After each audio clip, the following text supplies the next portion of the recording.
బిస్మిల్లాహిర్ రహ్మానిర్ రహీం. 81 అల్ ఇలాహ్. అల్ ఇలాహ్ అంటే ఆరాధనకు అర్హుడు, మన పూజకు ఆరాధనకు అర్హత కలిగినవాడు అల్లాహ్. అల్ ఇలాహ్ తప్ప మరొకరెవరూ వారు. ఆయన ఆరాధనలో మరొకరిని భాగస్వామ్యం కల్పించిన వారు స్వర్గానికి అర్హులు కాలేరని దివ్య ఖురాన్ బోధిస్తుంది.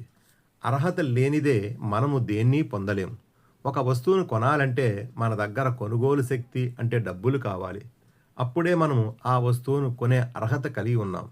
అలాగే ఒక ఉద్యోగం సంపాదించాలంటే దానికి తగిన విద్యార్హతలు కావాలి. కొన్ని ఉద్యోగాల్లో విద్యతో పాటు శారీరక అర్హత కూడా కావాలి.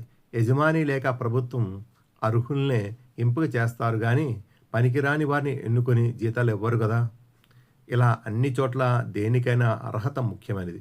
మరి మన పూజకు కూడా ఒకరు అర్హులైతేనే కదా మనం వారిని పూజించేది. మనం ఆరాధించే ఆ స్వామి మనల్ని పుట్టించిన వాడై ఉండాలి, ఇంకా మనల్ని పోషించాలి, మన ప్రతి చిన్న అవసరాన్ని తీర్చగలగాలి. ఆయన నిద్రపోకూడదు, మనల్ని ఎల్లప్పుడూ కనిపెట్టుకుని ఉండాలి.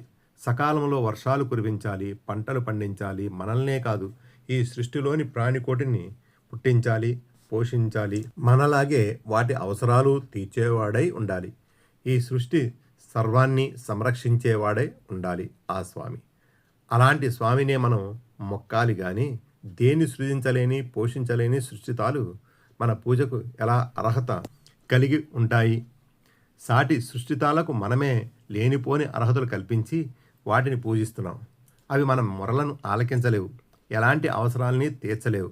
అయినా వాటిని మనం పూజిస్తున్నాం. ఎందుకంటే ఇది మన తాత ముత్తాతల నుంచి వస్తున్న సాంప్రదాయం అని తలపోస్తున్నాం. మన పూజా పురస్కారాలు చాలా పురాతనమైనవి. అవే ముక్తి మార్గాలని కూడా నమ్ముకొని ఉన్నాం. ఆ మాటకొస్తే అన్నింటికన్నా పురాతనమైనది ఆది మానవుడు ప్రవక్త అయినటువంటి ఆదం అలైహిస్సలాంతో వచ్చిన ధర్మం ఇస్లాం. అన్నిటికన్నా పురాతనమైనది మనమంతా ఆదం అలైహిస్సలాం సంతతే. మన నిజధర్మం ఇస్లాం మాత్రమే. ఇదే మన ముక్తికి మూలమంత్రం. అల్లాహ్ ఒక్కడే మన ఆరాధనకు అర్హుడు. వాస్తవం ఏమిటంటే దేవుడు ఒక్కడే, మరొక దేవుడు లేడు. దివ్య ఖురాన్ 5:73.